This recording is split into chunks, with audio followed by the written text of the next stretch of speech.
Muy buenos días.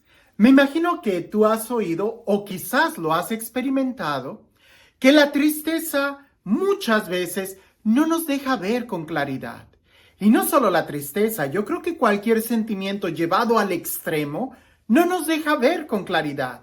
Cuando una persona está muy enojada, cuando una persona está muy preocupada, cuando una persona está muy estresada, yo creo que todos esos muy son los que hacen que no veamos bien, incluso cuando estás muy contento. El Evangelio del día de hoy nos presenta dos escenas, donde los discípulos no pudieron ver bien, precisamente porque estaban o muy contentos o, pudiéramos decir, muy preocupados. Escuchemos con atención el Evangelio y nuevamente presta atención a los detalles. En aquel tiempo, inmediatamente después de la multiplicación de los panes, Jesús hizo que sus discípulos subieran a la barca y se dirigieran a la otra orilla, mientras él despedía a la gente. Después de despedirla, subió al monte a solas para orar. Llegada la noche, estaba él solo allí.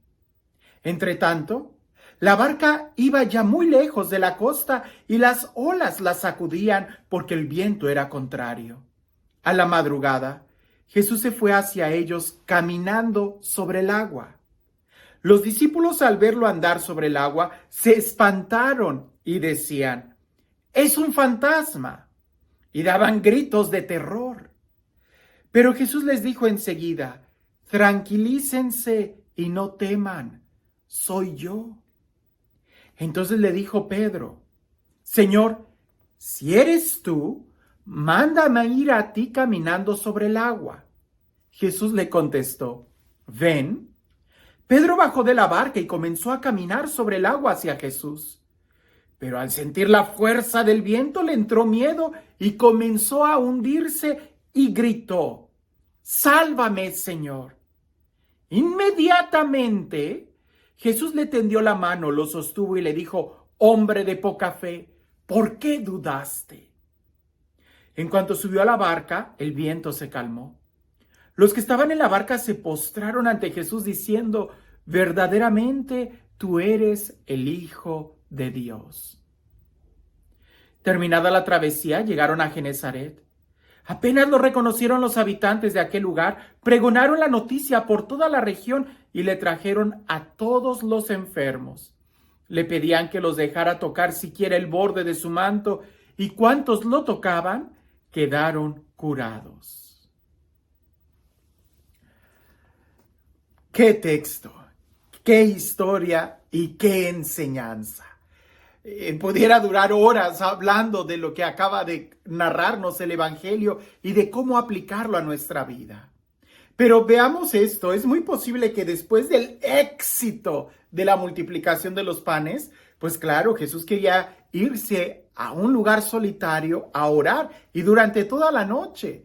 Quizás toda esa emoción que traía era necesario situarla en el lugar correcto, y en el lugar correcto es a los pies de su Padre, abandonarse a la voluntad de Dios. Sabemos en otro texto que la gente, incluso después de esa multiplicación, querían coronar a Jesús como rey y él no los dejó. No había venido a eso. Un momento de alegría a Jesús no lo va a desviar de su camino. Pero ¿qué pasó con los discípulos? Los discípulos estaban en la barca y seguramente estaban todavía celebrando aquello. Llenos de alegría, ni siquiera se acordaban que tenían que pasar a recoger a Jesús. El Evangelio nos dice escuetamente que ya avanzada la noche, el viento soplaba y es cuando Jesús fue el que empezó a caminar hacia ellos. Ellos a lo mejor estarían bien contentos que ni cuenta se habían dado que ya Jesús se les había quedado allá atrás, que no habían ido a recogerlo. No lo sabemos, pero el caso es que cuando una persona está también muy contenta, no logra ver con claridad. Hay muchos santos, entre ellos San Ignacio de Loyola, que nos recomienda que cuando estemos muy contentos no cambiemos de dirección nuestra vida. De la misma manera que cuando estemos muy tristes no tomemos decisiones. Tenemos que estar tranquilos para poder mirar bien el panorama y tomar una decisión correcta.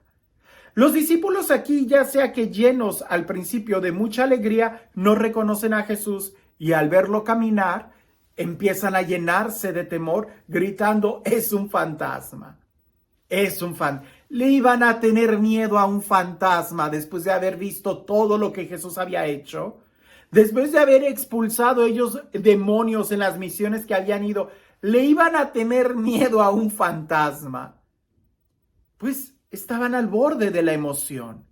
Jesús les dice, no tengan miedo, soy yo. Y me gusta mucho la aventura de Pedro, la situación de Pedro de querer lanzarse. Si eres tú, mándame ir a ti, como casi retándolo. Pues ven para acá, le dijo Jesús. Ahora, es también esto muy interesante, porque en un momento de alegría te lanzas y empiezas a caminar sobre el agua. Pedro sabía que aquel que había multiplicado los panes lo iba a hacer caminar sobre el agua y no se equivocó. En donde sí se equivocó es de que todas esas decisiones estuvieron tomadas en base a muchas emociones. Él estaba muy emocionado. Pues si eres tú, mándame ir. Ándale, pues ven. Él empieza a caminar y cuando se trata de una emoción, otra emoción te va a hacer cambiar de rumbo. Él empezó a sentir el viento, empezó a sentir que el agua estaba fría, mojada, y empezó a hundirse. Su mirada ya no estaba en Jesús. Cuando la mirada está puesta en Jesús, tú caminas sobre el agua. Cuando la mirada está puesta en Jesús, tú no le tienes miedo a nada. Cuando la mirada está puesta en Jesús, tú no te desvías ni para la derecha ni para la izquierda, ni para arriba ni para abajo. Tú sigues a Jesús. Pero en ese momento la mirada de Pedro empezó a cambiar. Y me gusta que dice empezó a sentir, porque a veces el sentimiento es el que hace que cambie nuestra dirección. Con mucha razón se le llama a esa emoción sentimiento. ¿Por qué? Porque el sentimiento es la unión de dos palabras, el sentir o asentir y el mentir. Sí miento. Cuando alguien está dejándose llevar por los sentimientos, es alguien que prácticamente está mintiendo y no va a durar mucho en su decisión. Por eso se llama sentimiento. No sé si esa sea la raíz etimológica de la palabra, pero la idea es esa. Cuando tú te dejas llevar por las emociones, te vas a equivocar. Pedro se empezó a hundir. Y lo interesante y lo bonito de esto es de que cuando tú no ves con claridad, los discípulos no vieron al principio con claridad que era el maestro y creyeron que era un fantasma, pero sí escucharon. Y porque Pedro escuchó la voz de Jesús, le dijo, si eres tú, mándame ir a ti. Cuando Pedro se está hundiendo, no ve con claridad al Señor, pero sí escucha y tiene unos labios para orar. De ahí que Jesús lo toma y lo saca. ¡Qué imagen tan bonita! Inmediatamente, dice el Evangelio, inmediatamente Jesús sacó a Pedro y lo regañó. Hombre de poca fe, ¿por qué dudaste? A veces nosotros tenemos miedo al regaño, pero a lo que más miedo le deberíamos de tener es a hundirnos. Y a veces eso es lo que yo escucho mucho entre mis feligreses. Ay, padre, es que me da miedo ir a confesarme. Más miedo te debería de dar el hundirte con semejantes pecados que llevas arriba. El que el padre te regañe, pues qué bueno que te regañe, con tal de que te quite el peso que llevas ahí. Y que por cierto, yo no conozco a ningún sacerdote que regañe en la confesión, pero aunque regañaran, yo creo que más le valdría a Pedro recibir ese regaño de Jesús, aprender la lección, que el hundirse, que el ser carnada de tiburones o cocodrilos o qué sé yo. A veces nosotros no vemos con claridad y ese no es el problema.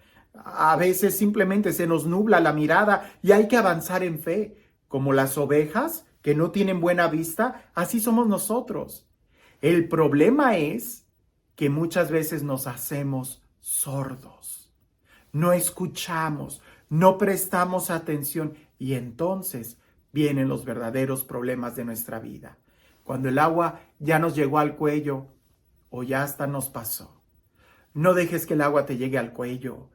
Grítale a Jesús si es necesario, pero sobre todo escucha su palabra, porque al escuchar la palabra nos va a dar la serenidad necesaria para tomar decisiones en nuestra vida y poder avanzar adelante. Y este Dios, el Dios del amor, el Dios de la vida, el Dios de la paz, el Dios que hace nuevas todas las cosas, que sea Él quien el día de hoy y siempre te bendiga pronunciando su palabra sobre ti, su palabra que nos da vida y sabiduría. Que sea Él quien te bendiga en el nombre del Padre, del Hijo y del Espíritu Santo. La importancia de escuchar bien.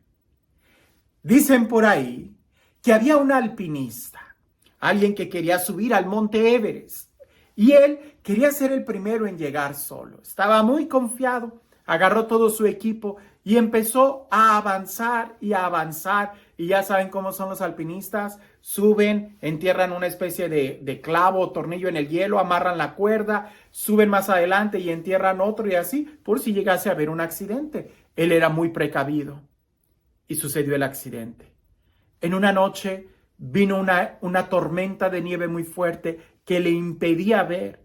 Y era tan fuerte que incluso lo golpeó y empezó él a caer y algunos de los clavos que estaba ahí se empezaban a zafar, hasta que él quedó colgando como un péndulo. En el monte Everest, el frío estaba muy fuerte. No tenía la mochila ni todo el equipo para poder cubrirse o hacer fuego y simplemente él quedó colgando. En ese momento él le gritó a Dios y le dijo, ayúdame. Él no veía, era de noche y la tormenta de nieve seguía azotando. Pero la voz de Dios se dejó escuchar y le dijo, suéltate. Aquel hombre no creía y decía, no, si me suelto me voy a morir. Si Dios dice algo, más vale confiar en Él. Aquel hombre siguió aferrándose a esa cuerda y prefirió no escuchar la voz de Dios. ¿Qué sucedió?